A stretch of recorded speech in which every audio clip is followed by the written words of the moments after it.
Ce programme vous est offert par UBA. UBA, Africa's Global Bank.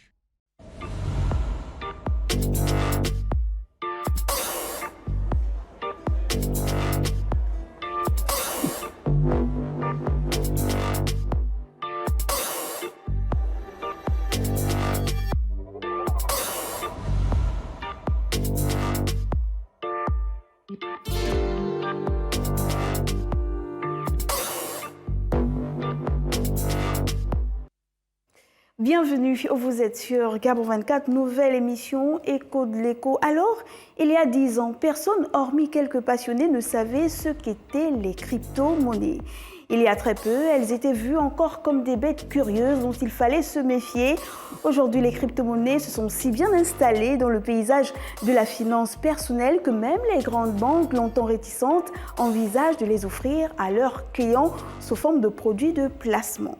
Mais reconnaissant que cette nouvelle finance dite décentralisée décourage encore plusieurs épargnants par son système particulier et son vocabulaire paraissant encore un peu trop difficile à comprendre. Pour y voir un peu plus clair, nous recevons un expert. Mais avant cela, vous connaissez la tradition. Dites-nous, c'est quoi la crypto-monnaie? Je suis pas prêt pour ça. Monsieur, bonjour. Je le crie. Comment vous... Pas facile à comprendre, on vous l'accorde. Alors tournons-nous vers la voix, elle qui sait tout. La voix, dites-nous, c'est quoi la crypto-monnaie finalement?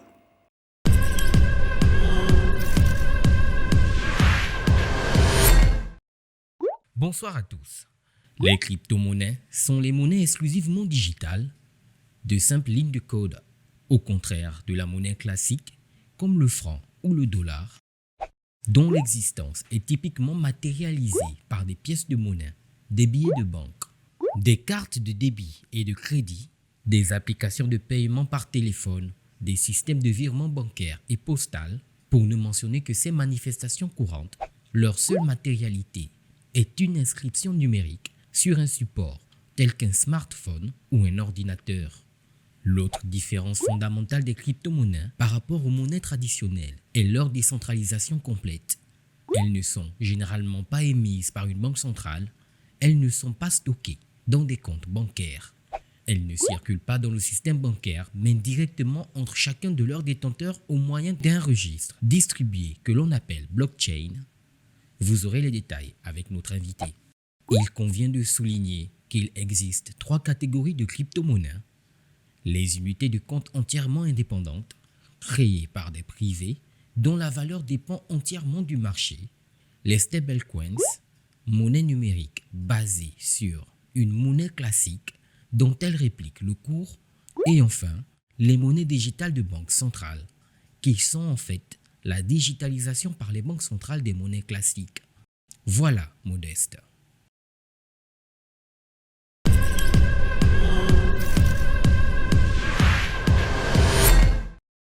Merci à vous, la voix. Alors, nous recevons Marius Mbadoumou Yobi. Vous êtes ingénieur, informaticien et chef de projet. Vous avez plus de 25 ans d'expérience professionnelle. Bienvenue sur notre plateau. Avec vous, on va décortiquer tout ce qui tourne autour de la crypto-monnaie. Mais déjà, en 2 minutes, c'est quoi exactement? Qu'est-ce que je dois retenir? La crypto-monnaie, déjà, c'est une monnaie qui est basée sur la cryptographie. Et c'est une monnaie qui s'échange de pair à pair sans organe central qui permet de valider les transactions. Donc c'est une monnaie qui s'échange sans tiers de confiance. Donc si je dis que de la crypto-monnaie, c'est de l'argent, est-ce que je me trompe? Vous ne vous trompez pas, la crypto-monnaie peut être affiliée à de l'argent parce qu'il va falloir que, avant de parler de crypto-monnaie en tant que telle, parce que dans le mot crypto-monnaie, il y a monnaie, il va falloir qu'on fasse un retour dans l'histoire pour comprendre ce que c'est la monnaie. Alors racontez-nous cette histoire. La crypto-monnaie, elle a une histoire. Elle débute où cette histoire? En 2 minutes. Déjà, la monnaie en tant que telle, quand on repart au niveau de l'histoire, les échanges se faisaient à travers le troc, et là on est dans l'ère du néolithique. Les populations qui ont commencé à se sédentariser ont commencé à avoir des besoins. Et là, pour échanger une marchandise contre une autre, il fallait trouver des mécanismes pour pouvoir le faire. Et là, le premier mécanisme qu'on a trouvé, c'était le troc. Et le troc était utilisé comme moyen d'échange. Donc, mais malheureusement, le troc, il fallait que nos besoins coïncident. Donc, c'était la double coïncidence de besoins pour qu'on puisse effectuer l'échange. Face à cette limite du troc, on a évolué vers une forme de monnaie plus évoluée qui est la monnaie marchandise. Et là, on a eu l'apparition des monnaies marchandises de type des coris en Afrique, du sel, pour pouvoir échanger. Et là, c'était une unité de change qui permettait justement d'évaluer la quantité de sel ou de coris qu'il fallait pour obtenir une marchandise. Mais ces formes de monnaie étant aussi limitées parce que le caractère périssable ne permettait pas de stocker la valeur sur le long terme. Donc, cette capacité à stocker étant absente sur les monnaies marchandises, on a évolué sur les monnaies métalliques, donc des monnaies qui ont une valeur intrinsèque, que ça pouvait être de l'or, de l'argent, mais c'est des monnaies. Le problème avec ces monnaies, c'est que c'était des monnaies qui ne permettaient pas d'échanger de grosses quantités de valeur parce qu'il fallait déplacer des quantités en poids ou en volume de ces pièces pour permettre d'effectuer le moindre échange, surtout quand l'échange nécessitait beaucoup de valeur. Et là, on a basculé à peu près au niveau du Xe siècle après Jésus. On a eu l'apparition des monnaies fiduciaires. Monnaies fiduciaires, ce sont les billets espèces, mais qui n'avaient pas de valeur intrinsèque. Et ces monnaies-là, les premières monnaies fiduciaires sont apparues au niveau de la Chine. Et ça a évolué. Et on est arrivé à un système de monnaie scripturale. C'est les monnaies que les banques émettent, ces monnaies digitales, à partir des années, si je ne me trompe pas, des années 90. Ça, c'est monnaie scripturale, c'est-à-dire que quand vous faites une transaction bancaire, vous faites un virement, c'est la monnaie structurale que vous échangez. Et donc, c'est après ces monnaies digitales qu'apparaissent les crypto-monnaies, c'est ça? Oui, dans l'histoire, c'est bien la monnaie. Les crypto-monnaies, de manière telle qu'on les utilise actuellement, apparaissent à partir de 2009. C'est là où on a eu les premières crypto-monnaies qui ont été émises à travers le protocole Bitcoin. Et dans le protocole Bitcoin, la monnaie, elle est émise par des ordinateurs de manière décentralisée. En fait, le système Bitcoin, il tourne sur des ordinateurs qu'on appelle des nœuds. Et ces nœuds, ils vont être en compétition les uns envers les autres. Et la compétition, c'est une énigme mathématique que chaque nœud doit résoudre pour valider les transactions. Donc, la validation des transactions se passe par ce qu'on appelle le consensus Nakamoto. Vous imaginez tous les ordinateurs qui participent à la création monétaire, parce que à chaque validation de nœud et quand le consensus, tous les ordinateurs s'accordent sur les transactions, à chaque consensus, il y a une quantité de Bitcoin qui est émise pour le nœud qui a résolu le problème mathématique. Et là, tout ce que vous nous dites, c'est très technique. Si moi, je suis une jeune fille de 12 ans et puis je vous demande, je dis à mes amis que la crypto-monnaie, c'est une monnaie que l'on ne peut pas toucher, que l'on ne peut pas voir, que l'on ne peut pas saisir avec ses mains. Est-ce que je me trompe? Vous ne vous trompez pas parce que la crypto-monnaie, elle est totalement digitale. Mais qui l'a créé, cette crypto-monnaie? Qui décide de la créer finalement? Quand vous nous dites des ordinateurs, ce sont les hommes derrière des ordinateurs, des individus. Le programme qui permet la création monétaire de Bitcoin, c'est un programme qui a été fait et émis par l'auteur qui est Satoshi Nakamoto. Donc c'est programmé de manière informatique et tout a été écrit dans son livre blanc et qui dit que le nombre de bitcoins qui vont être émis est limité à 21 millions et le dernier bitcoin va être émis en 2140. Donc la création monétaire se fait par ce mécanisme.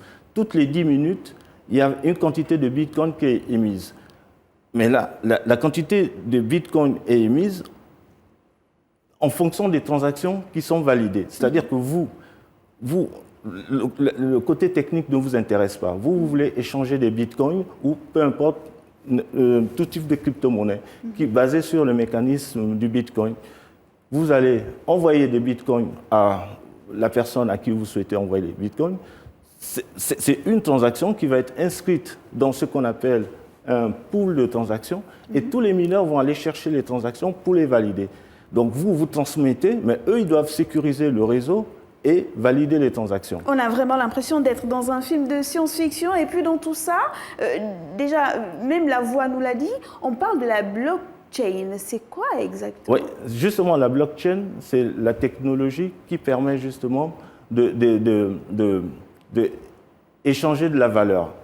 Quand je dis le Bitcoin n'est que l'actif numérique, mais la technologie sous-jacente est la blockchain. Et la blockchain, elle permet d'échanger d'un actif d'un point A vers un point B en permettant la sécurisation à travers la cryptographie. Et la blockchain, c'est une technologie.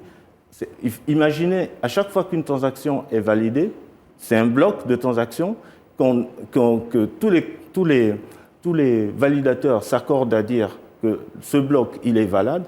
Et celui qui a remporté la compétition a le droit de rajouter ça dans la blockchain. En fait, c'est une succession de blocs, depuis le premier bloc qui a été émis, le bloc Genesis, jusqu'au bloc qui est émis toutes les 10 minutes. Donc, les blocs sont liés les uns avec les autres par des liens cryptographiques. Finalement, à quoi sert la crypto-monnaie? La crypto-monnaie, elle a plusieurs utilités. Vous pouvez utiliser la crypto-monnaie pour faire de l'investissement, donc pour gagner de l'argent. Vous pouvez utiliser la crypto-monnaie pour faire de transfert de fonds. C'est-à-dire qu'actuellement, pour ne pas être... si on compare à peu près le temps de transaction que vous pouvez faire quand vous envoyez des virements transfrontaliers, ça prend à peu près 3, 4, sinon 7 jours, alors qu'avec, si vous payez un fournisseur qui est de l'autre côté de la planète en crypto-monnaie, eh bien, la transaction peut prendre de 1 à 10 minutes selon les blockchains. On nous parle de plateforme centralisée, plateforme décentralisée. Ça veut dire quoi exactement? On va d'abord commencer par définir ce que c'est une plateforme centralisée. En fait, dans le monde de la crypto-monnaie et du Web3, il y a des applications qui vont vous permettre, comme une banque, de vous créer un compte dans ces applications. Et quand c'est des applications des plateformes centralisées, eh bien, vous allez être soumis à ce qu'on appelle le KYC. Donc, vous allez donner vos identifiants, votre identification, ils vont contrôler votre carte d'identité, votre passeport et votre justificatif de domicile pour créer un compte chez eux. À partir du moment où vous avez créé un compte chez eux, eh bien, vous pouvez opérer au niveau de la plateforme pour acheter, échanger les crypto-monnaies. Ça, c'est les plateformes centralisées, ça marche comme les banques traditionnelles. Vous avez un compte et c'est eux qui détiennent en réalité vos crypto-monnaies. Vous ne possédez pas ce qu'on appelle la clé privée. Ça, c'est les plateformes centralisées. Par contre, les plateformes décentralisées, vous avez aussi les mêmes fonctions, c'est-à-dire, mais là, par contre, vous installez sur votre téléphone mobile, vous allez installer une application qui n'est pas organisée autour de la centralisation, c'est-à-dire que vous pouvez accéder directement à la blockchain sans passer par une plateforme centralisée. C'est-à-dire que vous avez accès, vous détenez votre clé privée pour accéder directement à la blockchain. Mais ça, il faut être un peu plus connaisseur pour pouvoir accéder, pouvoir échanger les crypto-monnaies à travers une application décentralisée. Vous possédez votre clé, mais par contre, le danger avec ça, c'est que vous pouvez perdre votre clé et là, vous avez perdu à tout jamais vos cryptos. Et donc, on fait comment pour avoir de la crypto-monnaie? Est-ce que je me lève, je crée un compte sur Internet, je tape « je veux de la crypto-monnaie » et puis par un coup de baguette magique, j'ai de la crypto-monnaie qui se retrouve dans mon compte numérique? Comment est-ce que ça se passe? Non, ça ne se passe pas comme ça. Déjà, on a parlé de plateformes centralisées ou décentralisées. Si vous n'êtes pas encore à l'aise, le conseil, c'est de passer par une plateforme d'abord centralisée. Et dans ces plateformes, en général, ils vous disent comment obtenir des crypto-monnaies. la première façon d'obtenir la crypto-monnaie, c'est quelqu'un qui a de la crypto-monnaie qui vous l'envoie. À partir du moment où vous avez créé votre compte sur une plateforme centralisée, bon, je ne vais pas les citer pour faire de la publicité, mais l'une des plateformes centralisées les plus connues, c'est Binance. Donc, vous pouvez créer un compte sur Binance ou bien sûr Coinbase. Bon, je cite un peu plus pour ne pas faire de la publicité, mais à travers ces plateformes, vous pouvez avoir un compte et commencer à obtenir de la crypto-monnaie par quelqu'un qui l'a déjà et qui vous envoyer, parce que vous aurez une adresse crypto qui permettra de communiquer à tout le monde. Ce n'est pas votre clé privée, parce que la clé privée, vous l'avez si vous êtes sur une plateforme décentralisée. Mais par contre, sur la plateforme centralisée, vous accédez via votre authentification, double facteur, et ensuite, vous pouvez commencer à obtenir la crypto-monnaie des autres à travers l'adresse que vous communiquez. Sinon, à travers ces plateformes, vous avez une carte de crédit. Vous pouvez payer la crypto-monnaie via votre carte bancaire. Après, voilà, donc ces plateformes permettent justement le paiement de crypto-monnaie via les cartes bancaires. Mais c'est étrange quand même ce que vous êtes en train de nous dire. Donc, pour avoir de la crypto-monnaie qui est une forme de monnaie, je dois utiliser de la monnaie fiduciaire, c'est-à-dire l'argent qui se retrouve dans mon porte-monnaie pour acquérir une autre monnaie. C'est ça, c'est ça. C'est-à-dire, si vous utilisez la crypto-monnaie comme investissement, vous êtes bien obligé d'avoir stocké quelque part de l'argent, de la monnaie fiat, fiduciaire, que vous allez, à travers laquelle vous allez acheter cette crypto-monnaie et vous conservez cette crypto-monnaie qui peut prendre de la valeur. Et quand elle prend de la valeur, si vous êtes un investisseur, vous pourrez revendre au bon moment et gagner plus d'argent. Alors, on nous parle de trading et d'investissement. Souvent, c'est quoi la spécificité de chaque procédure lorsqu'on parle de crypto-monnaie? Le trading, c'est le très court terme. C'est de la spéculation.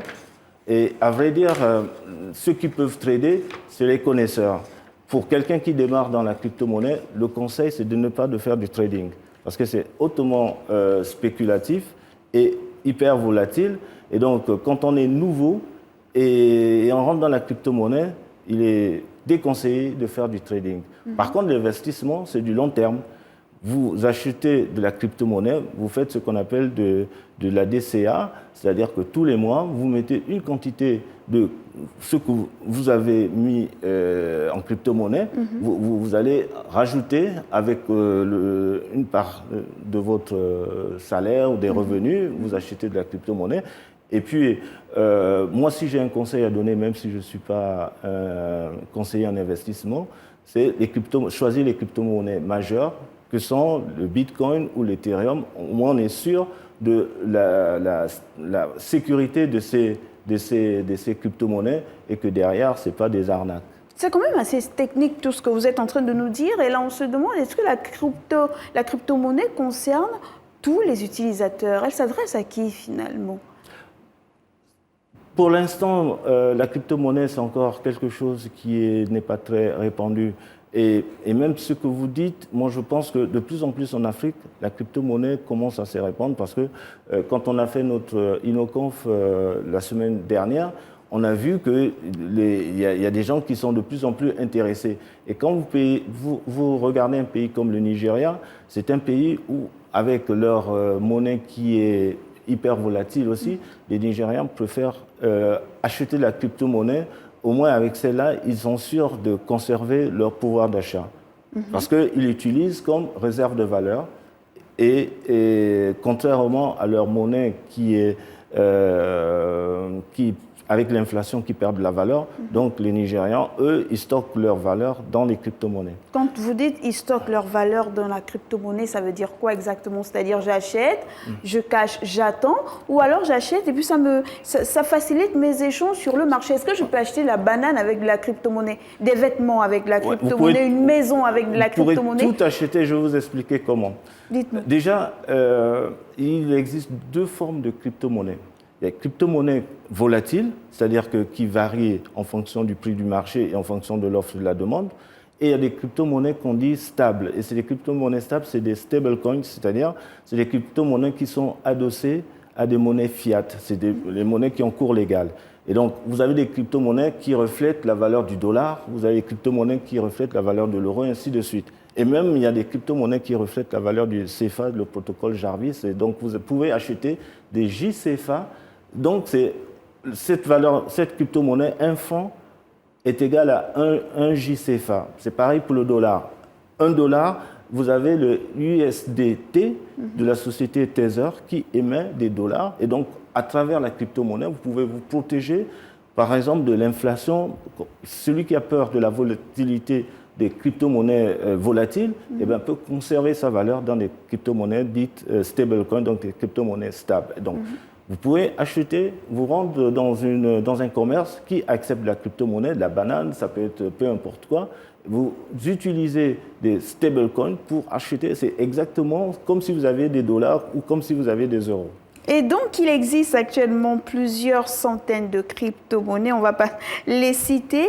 Alors, la problématique actuelle demeure dans le fait que la crypto-monnaie est passée d'un système fermé et hiérarchisé à un système de paiement ouvert où les acteurs non bancaires et non régulés peuvent émettre des moyens de paiement.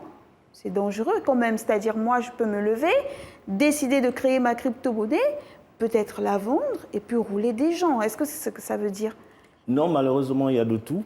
Eh ben, c'est pas parce qu'il y a des gens qui sont mal intentionnés que cette évolution que le monde est en train vers quoi le monde est en train d'aller, on va la stopper.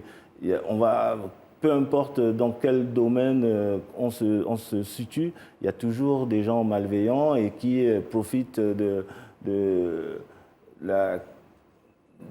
l'ignorance de beaucoup pour pouvoir estorquer de l'argent.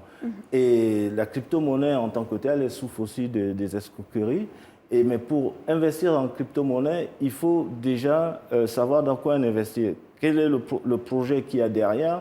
Et chaque projet crypto-monnaie publie ce qu'on appelle un livre blanc pour regarder comment la crypto-monnaie, quel est le besoin que à quel besoin le projet répond. Donc, n'allez pas dans un projet crypto-monnaie de manière aveugle en vous disant vous allez vous enrichir parce qu'on vous promet des rendements astronomiques.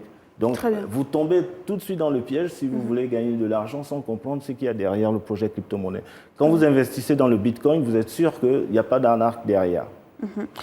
Dites-nous, qu'est-ce qui est fait au niveau du Gabon? Mais avant cette question, on parle beaucoup des cryptos qui sont extrêmement volatiles. Ça veut dire quoi? Et dites-nous ce qui est mis en place au Gabon dans ce domaine-là. La volatilité, c'est inhérent au volume d'échange qui est effectué pour la crypto-monnaie. C'est-à-dire que si vous avez une masse, si vous avez beaucoup de liquidités, eh bien la volatilité, elle est amenuisée. La volatilité va avec la quantité de crypto-monnaies qui est échangée de manière journalière. Donc, vous voyez bien, dans le marché des crypto-monnaies, le Bitcoin à lui seul représente à peu près 500 milliards de capitalisation et à peu près 17 milliards de dollars en Bitcoin sont échangés de manière journalière. Donc, évidemment, le Bitcoin, malgré ces montants qui sont très hauts, le Bitcoin est toujours volatile parce que là, vous voyez, la valeur du Bitcoin actuellement, on oscille entre 26 000 et 30 000 dollars. Donc facilement, il perd de la valeur? Il perd de la valeur parce que l'adoption n'est pas encore massive. Au fur et à mesure qu'il y aura une forte adoption, le Bitcoin va être de moins en moins volatile. C'est pareil dans d'autres actifs, même au niveau de la monnaie telle qu'on la connaît, la monnaie fiat. Eh bien, quand vous voyez sur le marché d'échange de Forex, le Forex, c'est un marché où on échange beaucoup de milliards de dollars et il suffit d'un mouvement massif pour que la monnaie puisse subir l'effet de la volatilité parce que les quantités qu'on échange, ça dépend. Moins vous avez d'argent en capitalisation et plus il suffit qu'un acteur vienne avec beaucoup d'argent que ça influe sur le prix du marché. Et donc au Gabon, qu'est-ce qui est fait en termes de promotion de l'utilisation de la crypto-monnaie? Pour l'instant, justement, c'est le sujet et au niveau de l'INOCONF qu'on a évoqué la semaine dernière. C'est la réglementation de la crypto-monnaie au Gabon. Les textes qui sont, pour l'instant, qui régissent la crypto-monnaie, elle est considérée comme valeur mobilière et c'est la COSUMAF qui met en place les textes pour pouvoir encadrer la crypto-monnaie. Et dans d'autres pays en Europe, on a la réglementation qui est faite. De plus en plus d'acteurs, par exemple, moi je citerai en Europe, il y a une réglementation MiCA qui est en cours et qui va être validée pour que les acteurs de l'écosystème puissent agir dans un cadre réglementé. Et donc, moi, je pense qu'il faudrait qu'au Gabon, on aille vers cette réglementation pour que, déjà, éviter que les investisseurs se fassent arnaquer par des véreux, pour ne pas le dire. Et donc, on a besoin d'un cadre légal pour justement réglementer tous les acteurs qui viennent. Très bien. Et ça, avant de nous séparer, c'est la question de l'internaute, celle de Nancy, depuis quelque part à Libreville. Elle dit, est-ce que l'Afrique est obligée d'embrasser toutes ces nouvelles technologies? A-t-elle la politique de ses ambitions? Ouais. Donc là, l'émission a été centrée sur la monnaie, la crypto-monnaie. La crypto-monnaie, elle fonctionne à travers une technologie. Et la réponse est oui. On a besoin d'aller vers ce type de technologie. On a besoin d'offrir aussi notre capacité à créer ce genre de produits. Parce que pour l'instant, on consomme tout ce qui vient d'ailleurs, alors qu'au Gabon, moi j'ai vu les acteurs de l'écosystème, on est capable de mettre en place des produits aussi pour répondre aux besoins nationaux et internationaux. Donc oui, la blockchain, il faut qu'on la mette en avant, et à travers les usages de la blockchain, on a la crypto-monnaie, et oui, il faudrait que nous aussi, on puisse proposer des produits pour déjà les Gabonais et à l'international. Très bien, merci beaucoup à vous Marius Mbadoumou Youbi. Je rappelle que vous êtes ingénieur informaticien chef de projet. Vous avez plus de 25 ans d'expérience professionnelle dans le domaine de l'informatique, c'est extraordinaire. On a essayé de décortiquer avec vous tout ce qui tourne autour de la crypto-monnaie, même si on reste sur notre fin, on est sûr qu'on reviendra avec vous sur une autre thématique en rapport avec tout ce qui concerne la monnaie digitale. Merci à vous également de nous avoir suivis. Sachez que le monde bouge, une chose est sûre, les développements technologiques au cours des 30 dernières années ont considérablement modifié les systèmes opérationnels de paiement traditionnels, et cela visant à les rendre plus accessibles à un plus large éventail d'utilisateurs. Mais attention, des risques persistent, restez prudents. Merci de nous avoir suivis. En attendant, n'oubliez pas que le temps de la réflexion est une économie de temps. Au revoir.